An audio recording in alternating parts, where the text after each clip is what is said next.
یعنی ایسے اقدار کا تعین کرنا جو ذاتی، خاندانی اور معاشرتی زندگی کو معنی دے اور ان اقدار کی روشنی میں مناسب مقاصد کا تعین کرنا، یعنی ایسے اقدار کہ جو ہمارے ذاتی، خاندانی اور معاشرتی زندگی کو کوئی معنی دے، یعنی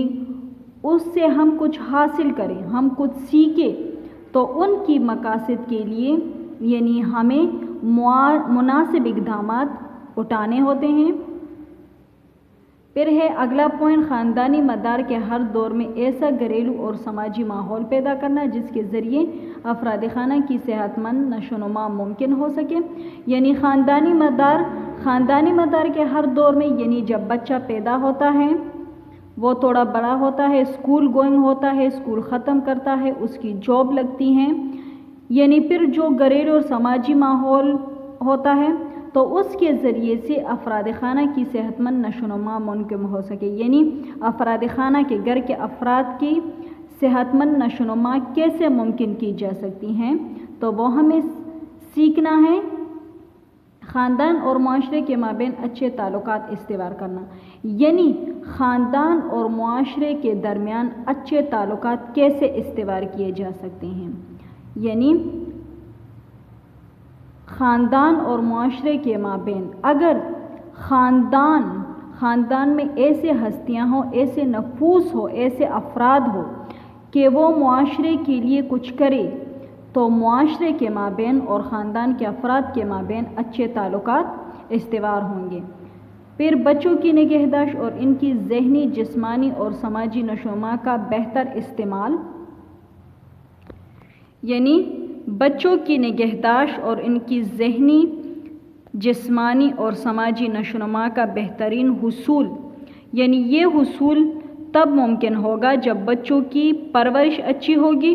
ان کی ذہنی اور جسمانی صلاحیتوں کو بروئے کار لے کر آنا، یعنی بچپن سے ان کی ذہنی صلاحیتوں کو اپنے معاشرے کے لیے اجاگر کرنا کہ انہوں نے معاشرے کے لیے ایسے کون سے اقدامات کرنے ہیں، ان کی اخلاقی تربیت کرنا۔ جسمانی یعنی کہ ان کی خوراک کا صحیح خیال رکھا جائے، ان کو ایسے غذا مہیا کی جائے جو ان کے جسمانی پرورش کے لیے اچھی ہو، اور سماجی نشو و نما کا بہترین حصول، یعنی کہ وہ معاشرے میں سماج کے لیے کچھ بہتر کر سکے، ان حصول کو پانے کے لیے وہ بہت کچھ کر سکیں۔ پھر گھریلو معاشیات کے پیشہ ورانہ مقاصد آ جاتے ہیں، یہ ہمارا نمبر 2 مقاصد ہیں، یعنی professional objectives of home economics. تو اس میں کیا ہے کہ افراد اور خاندان کی ذاتی اور خاندانی زندگی میں بہتری لانے میں مدد دینا، کہ افراد اور خاندان کی ذاتی یعنی ان کی ذاتی اور خاندانی زندگی میں بہتری لا سکیں، خاندانوں کے تہذیبی اور معاشرتی حالات اور ضروریات کو سمجھنا کہ خاندانوں کے ایسے کون سے ضروریات ہیں، کون سے ان کے معاشرتی حالات ہیں، تو ان کو سمجھا جائے۔ گھریلو معاشیات اور اس کے مختلف شعبے جات میں پیشہ ورانہ قیادت کو فروغ دینا، کہ گھریلو معاشیات کے ایسے کون سے شعبے ہیں کہ جس سے ہم پیشہ ورانہ قیادت کو فروغ دیں۔ نوجوانوں اور بڑوں کو گھرداری اور کام کرنے کے لیے تیار کرنا، یعنی وہ نوجوان لڑکے اور لڑکیاں کہ ان کو گھرداری کے لیے تیار کیا جائے کہ گھر کو کیسے سنبھالنا ہے، گھر کے کام، گھر کے اخراجات، ان کی تنظیم کے بارے میں بتانا چاہیے۔ مرد خواتین دونوں کو گھرداری اور کمانے کے دوہرے اور مشترکہ کردار کو اپنانے اور سمجھانے میں مدد دینا، یعنی یہ نہیں کہ صرف خواتین کو ہی گھرداری سمجھائی جائے، مرد اور خواتین دونوں کو گھرداری سمجھائی جائے اور ان کو کمانے کے طریقے بتائے جائیں اور ان کو بتایا جائے کہ وہ ایک ہی گھر میں دونوں مشترکہ طور پر اپنے کردار کو کیسے اپنائیں اور کیسے سمجھنے میں ایک دوسرے کی مدد کریں۔ پھر ہیں دوسرے مضامین کے ساتھ گھریلو معاشیات کی وحدت، یعنی integration of home economics with the other subjects, تو اس میں ہے کہ گھریلو معاشیات تمام علوم اور ان کی افادیت اور اصولوں کو فرد، خاندان اور معاشرے کی بہبود و ترقی کے لیے استعمال کرتا ہے۔ مضامین چاہے سائنس اور ٹیکنالوجی کے ہوں، معاشرتی سائنس ہو یا سماجی علوم و فنون، ہر ایک کی افادیت فرد اور خاندانی زندگی کے لیے لازم و ملزوم ہے۔ یعنی دوسرے مضامین کا ہوم اکنامکس کے مضامین کے ساتھ ایک ہونا، یعنی جو دوسرے مضامین ہیں تو وہ مضامین گھریلو معاشیات کے ساتھ ایک ہیں، یعنی اس میں علوم کی افادیت اصولوں کو ان کی افادیت اور اصولوں کو فرد، خاندان اور معاشرے کی بہبود و ترقی میں کس طرح استعمال کیا جائے، یعنی ہمارے پاس اس میں پھر مختلف مضامین آ جاتے ہیں کہ چاہے سائنس اور ٹیکنالوجی کے ہوں یا وہ ہمارے معاشرتی سائنس ہو یا سماجی ہو یا علم و فنون، ہر ایک کی افادیت یعنی ان کے فائدے فرد اور خاندانی زندگی کے لیے لازم و ملزوم ہیں۔ پھر بنیادی سائنس آ جاتا ہے کہ بنیادی سائنسز اور گھریلو معاشیات کی وحدت کیا ہے۔ یہ مضامین خالص سائنسی نوعیت کے ہوتے ہیں، انہی کے بلبوتے پر آج دنیا ترقی کر کے ایک عالمگیر گاؤں یعنی گلوبل ولیج کی شکل اختیار کی گئی ہے۔ یعنی جو مضامین ہوم اکنامکس کے ساتھ، جو بنیادی سائنسز ہیں، جو گھریلو معاشیات کے ساتھ ایک ہیں، تو ان مضامین کی وجہ سے آج جو دنیا ترقی کر رہی ہیں تو ایک عالمگیر گاؤں یعنی ایک عالمگیر گاؤں کی شکل انہوں نے اختیار کی ہیں۔ کس وجہ سے؟ یعنی سائنس اور ٹیکنالوجی کی بدولت۔ پھر آ جاتا ہے حیاتیاتی سائنسز۔ تو حیاتیاتی سائنسز یعنی بائیولوجیکل سائنسز میں ہم کیا پڑھتے ہیں کہ یہ علوم خلیوں کی بناوٹ اور ان کے افعال، مختلف حیاتیاتی نظاموں اور ان پر اثر انداز ہونے والے عوامل کا مطالعہ کرتے ہیں۔ یعنی یہ علوم جراثیم کی بناوٹ، افزائش اور ان میں ہونے والی تبدیلیوں یعنی جینیاتی تبدیلیاں، جینیاتی بیماریاں، جینیاتی رد و بدل کی وجہ سے نئے غذا اور مصنوعات کی پیداوار اور انسان کی صحت پر اثر انداز ہونے والے عوامل کا مطالعہ کرتے ہیں۔ اس کے علاوہ ماحولیاتی نظام اور ان میں ہونے والی تبدیلیاں افراد خانہ کی صحت، غذائیت، نشوونما اور بہبود کے بارے میں خاتون خانہ کو باعلم رکھتی ہیں۔ یعنی حیاتیاتی سائنسز میں ہم مختلف حیاتیاتی نظاموں کے بارے میں پڑھتے ہیں، مختلف جراثیم کی بناوٹ، ان کی افزائش، ان کی روک تھام اور جو جینیاتی تبدیلیاں ہوتی ہیں، جینیاتی بیماریاں ہوتی ہیں یا جینیاتی رد و بدل، نئے غذائیں یا مصنوعات کی پیداوار جو ہمارے صحت پر اثر انداز ہوتے ہیں تو ان کا مطالعہ کرتے ہیں، یا اس کے علاوہ جو ہمارے ماحولیاتی نظام میں ہونے والی تبدیلیاں ہیں تو وہ افراد خانہ کی صحت، غذائیت یعنی ان کے غذا پر، ان کے نشوونما یعنی ان کے بڑھنے پر، ان کے بہبود کے بارے میں خاتون خانہ کو باعلم رکھتی ہیں۔ یعنی خاتون خانہ کو چاہیے کہ وہ ان چیزوں سے اپنے آپ کو باخبر رکھیں۔ پھر آ جاتا ہے کیمیائی سائنسز یعنی کیمیکل سائنسز۔ کیمیکل سائنسز میں کیمیائی سائنسز کا تعلق تمام مادی یا غیر مادی اشیاء کی ساخت و بناوٹ اور ان پر اثر انداز ہونے والے عوامل سے ہے۔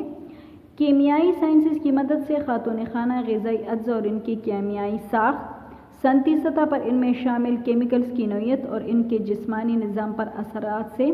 باخبر رہتی ہیں۔ علاوہ ازیں کیمیائی سائنسز پارچہ بافی میں مختلف ریشوں کی ساخت، بناوٹ اور پارچہ بافی کے دوران مختلف کیمیائی اشیاء کے اثرات کے بارے میں معلومات دیتی ہیں۔ یعنی کیمیائی سائنسز میں ہم کہ کیمیائی سائنسز سے جو مادی یا غیر مادی اشیاء کی ساخت و بناوٹ ہیں وہ اثر انداز ہوتے ہیں، یعنی وہ عوامل ہم اس میں پڑھتے ہیں۔ پھر کیمیائی سائنسز کی مدد سے خاتون خانہ غذائی اشیاء کی کیمیائی ساخت، صنعتی سطح پر ان میں شامل کیمیکلز کی نوعیت یعنی جو ہماری جسمانی نظام پر اثر انداز ہوتی ہیں تو اس سے باخبر رہنی چاہیے۔ اس کے علاوہ کیمیائی سائنسز جو ہیں تو وہ کپڑوں میں یعنی پارچہ بافی، کپڑوں کے مختلف ریشوں کی ساخت، ان کی بناوٹ کس طرح بنائی جاتی ہے، ان کی ساخت کیسی ہیں اور پرچاپافی کے علاوہ جو مختلف کیمیائی اشیاء ہیں ان کے اثرات کے بارے میں معلومات دیتی ہیں۔ یہ جو کیمیائی سائنسز ہیں یعنی مختلف کیمیکلز جو استعمال ہوتے ہیں،